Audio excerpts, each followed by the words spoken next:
नमस्कार दोस्तों, मैं हूँ राज शर्मा और आप देख रहे हैं हाईवे नाइट। तो चलें दोस्तों आज की कहानी की सफर पर। दोस्तों आज की कहानी जो बताने जा रहा हूँ ना, ये कहानी एक नौजवान लड़का जिसका नाम है सुजीत। कहानी थोड़ी पुरानी है, 90 के दशक की है, यानी 1999 की ये घटना उनके साथ में घटी थी। तो क्या हुआ था सुजीत के साथ में, आइए इनकी कहानी को विस्तार से समझने की कोशिश करते हैं सुजीत की पॉइंट ऑफ व्यू से। दोस्तों मेरा नाम सुजीत है। मैं कहूँ ना कि मैं भूत प्रेत पर कभी यकीन नहीं करता था। मैं गांव में अब ऐसे ऐसे जगह पर मैं गया था जब कोई उस जगह पर जाने का हिम्मत नहीं जुटा सकता था। लोग बाग कहते थे कि वहाँ पर भूत प्रेत रहते हैं, चुड़ैल रहती है, लेकिन मैं जानता था कि नहीं, ऐसा कुछ नहीं है। मैं कई बार अब एक तरह से बाजी लगा चुका था, शर्त लगा चुका था। अब मैं उस जगह पर रात के टाइम भी अपने दोस्तों के कहने के अनुसार शर्त लगाने के बाद मैं चला जाता, हंसते हुए लौट के आता था। अब मुझे पूरा यकीन था कि सब अफवाह है, भूत प्रेत कोई होता ही नहीं है। खैर मैं कहूँ ना तो उस साल 1999 का था, गर्मी के टाइम थे और हमारे पिता का एक फ्रेंड क्लोजी मित्र थे, उनके घर में बिटिया की शादी। वो हमारे घर पर भी सब परिवार आते थे, कोई भी फंक्शन होता था तो पूरा परिवार सहित आ जाते थे। पूरा रात दिन अब एक घर में अपने सदस्य की तरह रहते थे। कोई काम काज होता था खुद करने की कोशिश करते थे, एक तरह से मदद करते थे और हमारा भी परिवार उनके घर जाया करता था। मैं कहूँ ना, उनके घर में बिटिया की शादी थी और हमारा और उनका घर में 1 किलोमीटर के मात्र फासला था। हमारा जो पुराना गांव में घर था और उनका नया टोला का मतलब जो खेत में अब वो घर बना लेते हैं उसको अब हमारी जो देहाती भाषा उसमें टोला कहा जाता है। ऐसे ऐसे लोग बहुत सारे ऐसे छोटे छोटे अपना अब खेत में घर बना लिए थे। ऐसा ही उनका घर था, खुला एरिया था, जिधर देखो उधर हरियाली और अच्छी हवा अब वहाँ मिलती थी। अब पिता और पूरा परिवार हम लोग अब उनके फंक्शन में शामिल हो गए थे। फंक्शन कई दिन चलता था और जब शादी की अब बारात आ गई थी, उस दिन की बात बता रहा हूँ। रात में मुझे घर में आना पड़ता था क्योंकि मैं घर को मेरे पिता चाहते थे कि कभी, और रात के टाइम, दिन में तो कोई बात नहीं थी, लेकिन रात में कोई ना कोई घर पर होना चाहिए। अब उस टाइम मेरे अलावा कोई अब दिखता ही नहीं था, बाकी मेरी बहनें थी। तो पिता कहते थे कि सुजीत रात के टाइम अब जा तू घर पर आराम कर ले, अब बाकी हम लोग यहाँ काम धाम देख लेंगे। अब वहाँ खाना पीना खाने के बाद अब मैं अपने घर पे आ जाता था, आराम करता था और सुबह फिर उठ करके उनके वहाँ चला जाता था जब तक फंक्शन चलता रहता था। लेकिन वो शादी वाली रात थी, बारात आई हुई थी। अब मैं भी बड़ा खुश था, एंजॉय कर रहा था, बैंड बाजा बज रहे थे और एक तरह से आतिशबाजी हो रही थी, बड़ा आनंद आ रहा था। आज जब मैं अब देखा, पास में एक लड़की दूर अकेले खड़ी हुई थी, चमकदार का कपड़ा पहने हुए। मुझे लगा कि ये आसपास की लड़की तो हो ही नहीं सकती, ये बारात में आई होगी, बारातियों की तरफ से होगी। लेकिन अब मेरी नज़रें उसकी पीछा कर रही थी, इतनी खूबसूरत थी। अब मैं 21-22 साल का हो चुका था, जवान अब एक तरह से हो ही चुका था। बड़ा ही आकर्षक लगी पहनावा और उसकी बड़ी बड़ी आंखें, कजरारी आंखें। मैं तो देखता ही रह गया था। और वो लड़की अब वो ज़्यादातर भीड़ से अलग खड़ी होकर के उन आतिशबाजियों को देखती थी और वहाँ पर बैंड बाजा का साथ में जो लोग नृत्य कर रहे थे उनका आनंद लेती थी। उसके चेहरे पर हमेशा मुस्कुराहट तोड़ रहा था। अब मैं सब कुछ भूल करके उस लड़की की तरफ देख रहा था जो आनंदित हो रही थी। अब मैं कहूँ ना कि मैं थोड़ा अब उसके पास आ गया था, लेकिन जैसे ही पास आया ना, वो कहीं और प्रोग्राम हो रहा था और वहाँ शोर होने लगा तो उधर चली गई। अब मैं जहाँ था वहीं के खड़ा रह गया। वो लड़की मुझे देख ही नहीं पाई थी। तब मैं उसको ढूंढता रह गया, लेकिन वो लड़की मुझे दिखाई नहीं पड़ी। रात 12 बज चुका था। पिता कई बार बोल चुके थे कि सुजीत एक काम कर, जा तो घर पर, खाना पीना खा लिया ना? तब मैंने कहा कि हाँ खाना तो खा लिया हूँ, तो निकल जा।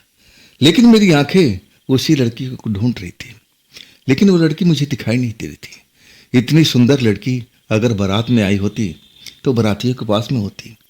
मैं बारात भी देख लिया था, लेकिन वो लड़की नजर नहीं आई। मैं कहूँ ना कि उसके देखने की दोबारा इच्छा हो रही थी।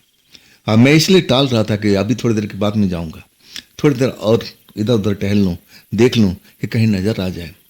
लेकिन 12:30 हो चुका था। तब मुझे अब लग गया कि शायद ये बारात में नहीं, किसी, अब जैसे मैं आया हूँ किसी के साथ आई होगी और उनका परिवार अब अपने घर चला गया होगा। अब मुझे यहाँ इंतज़ार नहीं करना चाहिए, चलना चाहिए। कभी किस्मत में लिखा होगा तो ज़रूर दिखाई देगी, लेकिन अभी इस टाइम तो मिल नहीं रही है। मैं थोड़ा निराश होकर के अब फिर अपने पिता से बोला, तब वो मुझ पर नाराज़ हो गया, अभी तक गया नहीं, देख रहा कितना टाइम हो गया। तब मैं कहा कि अब निकल रहा हूँ पिताजी। मैं चल पड़ा था।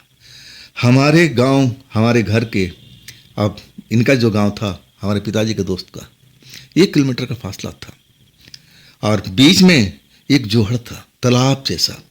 लेकिन तालाब किसी ने बनवाया नहीं था, नेचर ने अपने आप खुद तालाब को बना दिया था। और वो ज़मीन थी, खाली थी, नीची थी और वहाँ बरसात का पानी इकट्ठा हो गया था और इकट्ठा होते होते तालाब में परिवर्तित हो गया था। अब वहाँ पर लोग कहते थे कि रात के टाइम में कभी कभी आत्माएं नजर आती हैं, लेकिन कहाँ तक सच था मैं जानता नहीं था। अब मैं इन चीज़ों को तो मानता ही नहीं था, तो मुझे तो कोई डर था ही नहीं। मैं अपना अब गांव की तरफ चल पड़ा था। जब उस तालाब के नज़दीक पहुंचा तो मैं देख करके थोड़ा हैरान रह गया। वो लड़की ना जाने कब मेरे आगे आगे चल रही थी।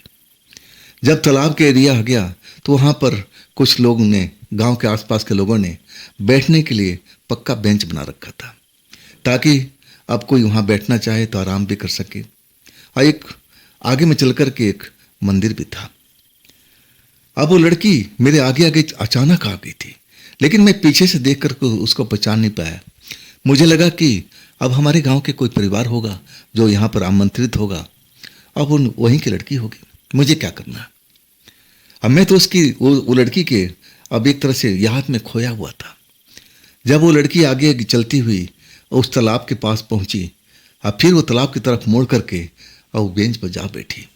और चलने में बहुत ही तेज थी, मेरे से भी ज़्यादा तेज चल रही थी। ऐसा प्रतीत हो रहा था कि अब वो दौड़ती जा रही है। मैं उसकी चाल देख करके अचंभित था कि मुझसे भला कोई तेज कैसे चल सकता है। तेज चलने में बहुत मैं मास्टर था, लोग बाग को मैं पीछे छोड़ देता था, लेकिन वो लड़की मुझे भी पीछा छोड़ दी थी। वो जाकर बेंच पर बैठ गई। आसमान में चांद निकला हुआ था। जब बेंच पर बैठी ना, तब उसका चेहरा मेरे सामने था। तभी मैं उसको ध्यान नहीं दिया था। छोड़ो, हमें क्या करना है, कौन है क्या है, हमें अपने घर जाना है। मैं उस लड़की की याद में खोया हुआ था। मैं इधर उधर नज़र अब डाल ही नहीं रहा था। सोचते भी जा रहा था कि कितनी सुंदर लड़की थी और अचानक चली गई वो। मैं उसके पास पहुंच भी नहीं पाया।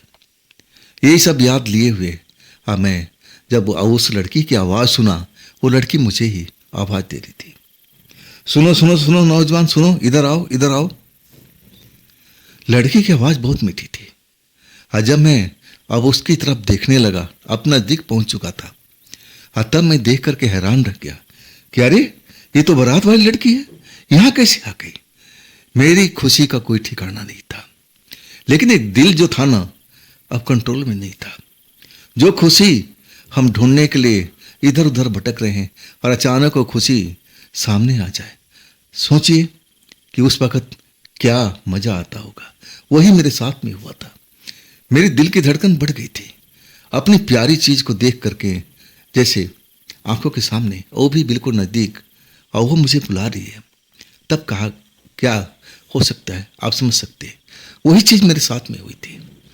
मेरी दिल की धड़कन इतनी बढ़ चुकी थी कि मैं तो देख करके आश्चर्य में डूब गया। जिसको मैं बारात में कहाँ कहाँ नहीं ढूंढा, वो नहीं मिली। हाँ, मिली तो इस तालाब पर। कौन है भाई, कौन सी गांव की है, बारात का तो हो नहीं सकती, तो ये है कौन। जरूर, चलिए पूछता हूँ इससे। लड़की आवाज़ दे रही थी, मैं भी पहुंच गया धड़कते दिल के साथ में। तब वो कहने लगी, तुम मुझे ढूंढ रहे थे ना। सही कहूँ ना कि मेरे होश उड़ चुके थे। ये कैसे जान गई कि मैं इसको याद कर रहा था, मैं इसको ढूंढ रहा था। मेरे मुंह से उस वक्त आवाज़ तक नहीं निकली। मैं एकदम एक शॉक्ड हो गया था, कुछ समझ नहीं पा रहा था। फिर वो मुस्कुराई और कहने लगी, अरे शर्माओ मत, तुम मुझे ढूंढ रहे थे ना। मैं बोल ही नहीं पड़ा। तब बोली, अरे आओ बैठो बैठो, शर्माने की क्या जरूरत है।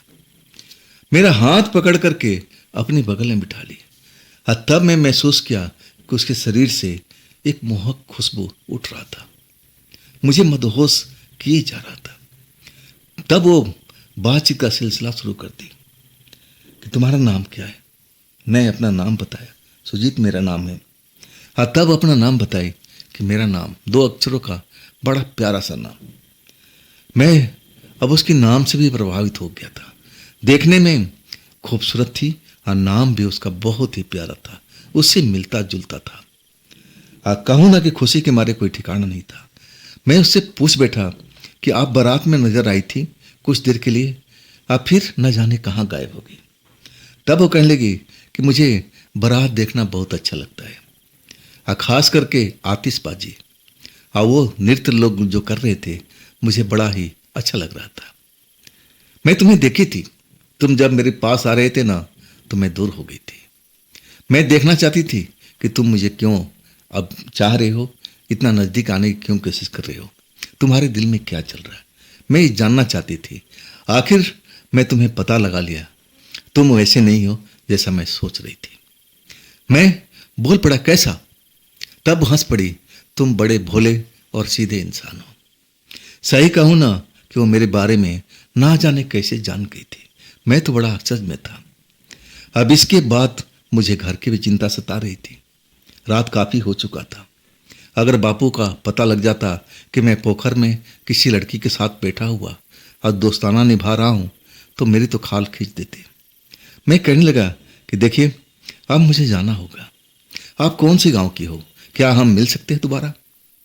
लड़की मुस्कुराई और कहने लगी, क्यों नहीं, हम इसी जगह पर मिलेंगे। अगर मिलना चाहो तो कल आ जाना, लेकिन इस टाइम में नहीं, अंधेरा होते ही 9 बजे 8 बजे 10 बजे तक आ जाना, इतना लेट मत करना। मेरा तो खुशी का ठिकाना ही नहीं रहा कि अच्छी खासी जिस लड़की को मैं ढूंढ रहा था, नहीं मिल रही थी, अचानक मेरे सामने आ गई। अब मेरी दोस्त भी बन चुकी है। मैं कहने लगा कि जी मैं अब निकल रहा हूँ, नहीं तो अब क्या पता मेरे घर में कोई चोरी चकारी हो जाए। तब वो लड़की कहने लगी, अरे घबराओ ना, तुम्हारे घर में कोई चोरी वोरी नहीं होगा, तो थोड़ी देर बैठो और फिर चले जाना। अब फिर हम कहें ना, दोस्ती में अब आगे बढ़ने लगे थे। बातचीत सिलसिला और आगे चलता जा रहा था। आखिरकार वो लड़की कहने लगी कि सुजीत तुम भी जाओ और मैं भी घर जा रहा हूँ, फिर हम कल मिलेंगे। अगर मैं ना मिलूँ ना तो कुछ देर यहाँ पर इंतज़ार करना, मैं ज़रूर आऊँगी। हाँ, कभी कभी मैं नहीं भी आ सकती हूँ, पक्का नहीं कर सकती, लेकिन मेरा इंतज़ार ज़रूर करना। इसके बाद वो उल्टा रास्ता पकड़ लिया था, जिधर से हम आए थे उधर ही जा रही थी। मैं उसको जाता देखता रहा और जब वो दिखाई नहीं पड़ी तब मैं अपने घर की तरफ चल पड़ा था। मैं बहुत खुश था उस लड़की को अब पा करके, और वो भी मेरी दोस्त बन चुकी थी, पक्की वाली। कुछ ही देर की दोस्ती, जैसे लग रहा था कि जन्मों जन्मों का साथ है, वैसे ही मेरे साथ में हुआ था। मैं कब घर पहुंचा, कब दरवाजे का ताला खोला, मुझे याद ही नहीं था। मैं तो एकदम मदहोश पड़ा था। जब सुबह मेरी आँख खुली ना तो दिन चढ़ा हुआ था और परिवार के लोग आ गए थे। मैं दरवाज़ा अंदर से बंद कर रखा था और वो दरवाज़ा पीट रहे थे, मेरा नाम लेके पुकार रहे थे, अरे सुजीत, अरे कब से हम खड़े हैं, दरवाज़ा खोलो बेटा। हाँ, तब मेरी नींद खुली थी। घड़ी देखा तो 8 बज रहे थे। इतना देर तो मैं कभी नहीं सोता था, ना जाने मेरे साथ में क्या हुआ था, इतनी गहरी नींद आई थी। इसके मैं भाग के दरवाज़ा खोला। ये बात मैंने अपने परिवार में या फिर अपने मित्र मंडली में भी किसी को शेयर नहीं किया।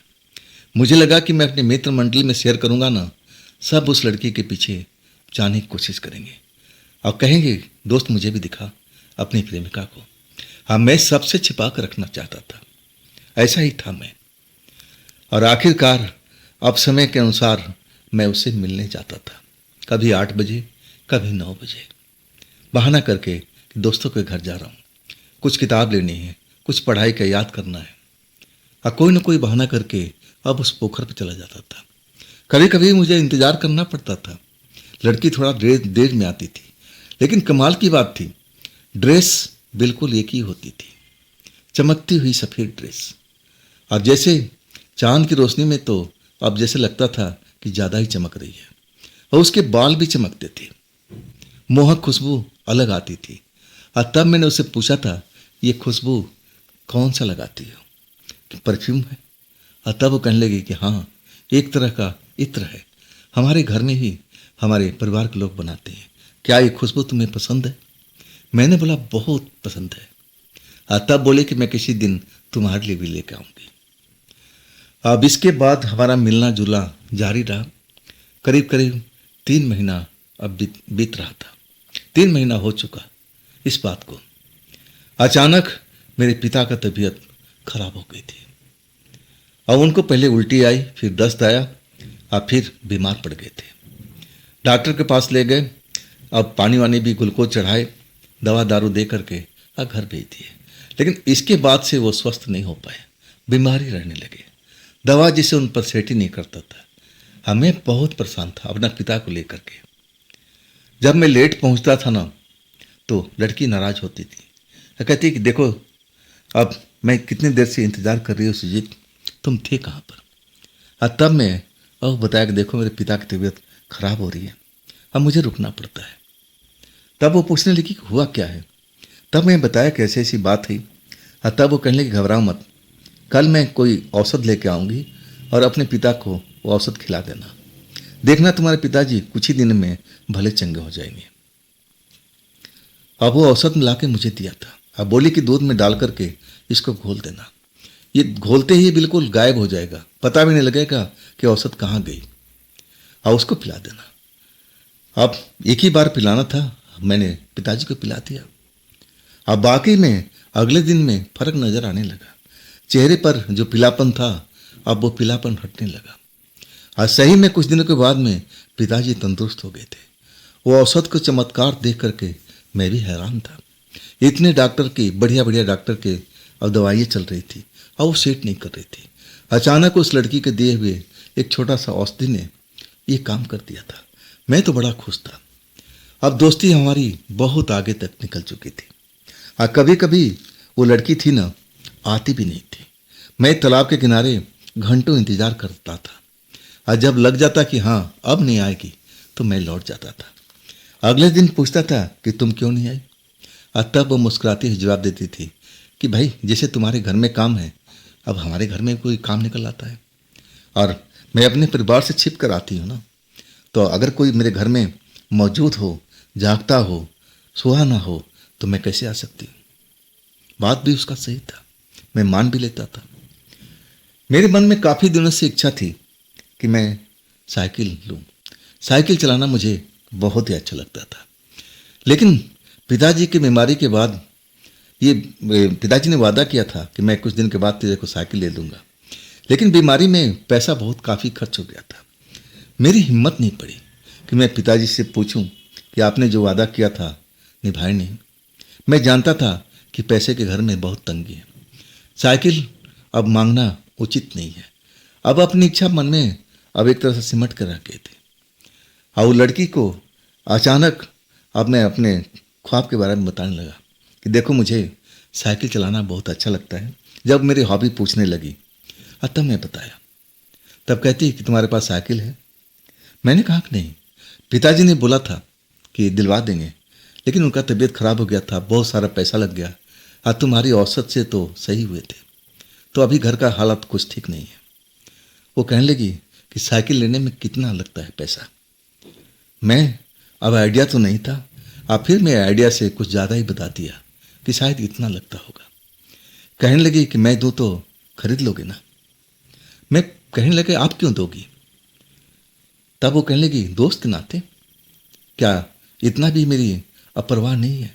दोस्ती के नाते अगर मैं कोई चीज़ तुम्हें तोहफे में दूँ तो तुम्हें मंजूर नहीं क्या? मैं कहने लगा हाँ हाँ, ऐसा नहीं, मंजूर है, लेकिन आप पैसा क्यों दोगी? आपके घर में भी तो जरूरत होगी। और तब मुस्कुरा कहने लगी मेरे घर में बहुत पैसा है, मुझे किसी चीज़ का कमी नहीं है। और तब मैं कहा क्या मैं आपके घर पर कभी चल सकता हूँ? तब वो सोचते हुए कहने लगी, हाँ चल सकते हो, लेकिन अभी नहीं। जब समय आएगा तो मैं खुद तुम्हें अपना घर दिखाऊंगी। अगले दिन अब वो पैसा तो नहीं, एक चेन था, मोटा सा चेन, अब सोने का। अब कहने लगी कि मेरा चेन है, अब देखो मेरे पास में जेवर तो मैं पहनती नहीं हूँ, ना मुझे जेवर का शौक है, लेकिन मेरे पिता मेरे लिए बहुत सारा सोने का जेवर बनवा रखे हैं। और जेवर वो सोने का जो था चेन ना, उसमें भी चमक एक अलग से निकल रही थी। वो मुझे दिया। कहने लगी कि देखो अपने परिवार को मत बताना कि मैंने दिया है। अब मेरे बारे में तो कोई बताया नहीं। उसने पहले ही बोला था कि मेरे बारे में अपने किसी मित्र से मत बताना, ना दोस्तों से बताना, ना अपने परिवार में बताना। अगर बता दोगे तो मैं तुमसे नाराज हो जाऊंगी, अब फिर तुम से कभी नहीं मिलूंगी। तो मैं अपनी बात दिल में समेट कर रखा था, इस बात को मैं किसी को शेयर नहीं किया था, खास करके अपने परम मित्र जो थे उनको भी नहीं बताया था। कहने लगी कि इस जेवर को अब तुम बेच देना, ऐसे में तुम्हारी साइकिल आ जाएगी ना। मैं कहने लगा मैं कल कोशिश करूंगा, देखते हैं क्या होता है। अगले दिन उस चेन को छुपा कर रखा हुआ था। अब मैं एक मित्र के पास गया, और वो मित्र और उसका जो पिता थे, अब वो ज्वेलरी का दुकान किए हुए थे। मैं अपना मित्र का मदद लिया था कि देखो दोस्त, इसको बेच दो, हमारे घर का सोना है, और तुम तो पता है मेरे पिता का तबीयत खराब है, तो पैसे की सख्त जरूरत है। मेरी बात को समझ गया था, और जब वो अपने पिता को दे के आया तो बदले में बहुत सारा पैसा लेके आया। इतना पैसा देख करके मैं तो हैरान रह गया। अब इतनी सी छोटी चीज की इतनी कीमत, लेकिन वजनदार थी वो, उसमें वजन था। मैं तो हैरान रह गया था इतना सारा पैसा पा करके। मैंने बोला इतना पैसा? बोला हाँ, आजकल का रेट यही चल रहा है, इससे ज़्यादा तो मिलेगा नहीं। तब मैं उसकी तरफ देखता रह गया था, ये तो मेरी उम्मीद से भी कई गुना ज़्यादा था। आखिर इतने पैसे को मैं करूँगा क्या? सही कहूँ ना, मैं अपने परिवार को भी नहीं दिया, छिपा के अपने पास रखा। अब मैं उचित समय का तलाश कर रहा था कि कब मैं इन पैसे को अब एक तरह साइकिल में लगाऊं और बाकी पैसे अपने परिवार को दूं। लेकिन पूछेंगे तो मैं क्या जवाब दूंगा, कहाँ से मिला है? लेकिन अब इसका बहाना भी मुझे मिल गया था। लड़की ने मुझे हिंट दे दिया था कि तुम्हें क्या करना है। जब पूछ रही थी बार बार साइकिल लिए, तब मैं थोड़ा सा सुखचा जा रहा था कि आज नहीं, कल ले लूँगा, परसों ले लूँगा। टालते टालते एक हफ्ता हो गया था, और तब मेरे पर सख्त हो गई। बात क्या है? बात क्या, क्यों नहीं साइकिल ले रहे हो? क्या पैसे की कमी है? मैं बोला कि बहुत सारा पैसा है, अब इतना सारा पैसा कि मैं संभाल नहीं पा रहा हूँ। लड़की मुस्कुराने लगी, अब इतना पैसा आ गया तुम्हारे पास में? मैंने बोला हाँ, अब इसमें तो ना जाने कितनी साइकिल आ सकती है और पैसा बच सकता है, तो इतने सारे पैसों को मैं क्या करूँ? कहने लगी अपने परिवार को दे दो, और क्या करोगे? मैं बोला कि अगर पूछेंगे तो मैं क्या जवाब दूंगा, कहाँ से आया? तब सोचते हुए कहने लगी कि रास्ते में पड़ा मिला था, किसका है क्या मालूम। अब ये जवाब बिल्कुल सही था।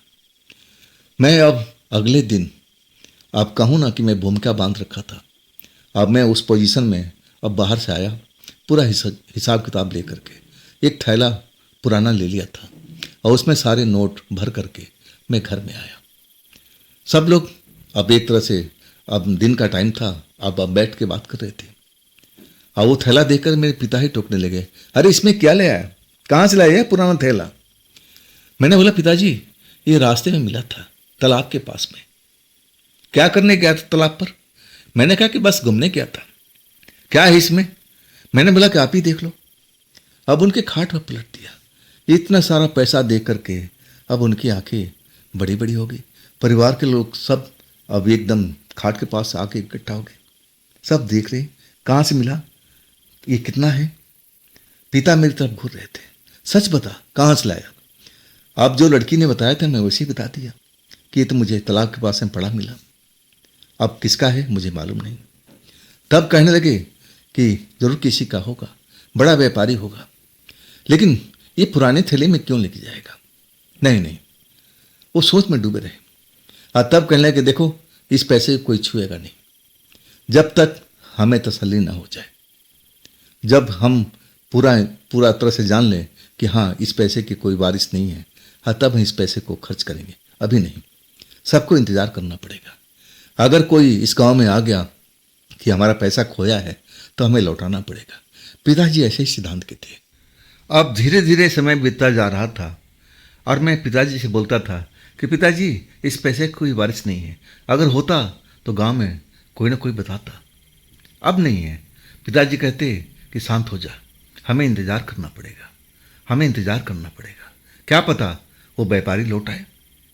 लेकिन मैं जानता था कोई व्यापारी है नहीं तो लौटेगा कहाँ से। मैं जिद किए था, लेकिन पिताजी डांट देते थे, नहीं, खबरदार। मैं कहता था कि कम से कम मेरे लिए साइकिल तो दिलवा दो, इतना तो करवा दो। और तब मुझे बड़ी बड़ी आंखें दिखाती थी, नहीं, बिल्कुल नहीं, अभी नहीं, हरगिज नहीं, जब तक मुझे संतुष्टि ना हो जाए। लेकिन संतुष्टि कब होगा।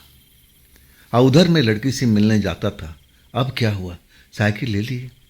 मैं बोला कैसे समस्या है। अब वो मुस्कुरा के रह जाती थी। खैर, हमारा दोस्ताना चल रहा था। अब हम समय पर मिलते थे और कभी कभी वो आती भी नहीं थी।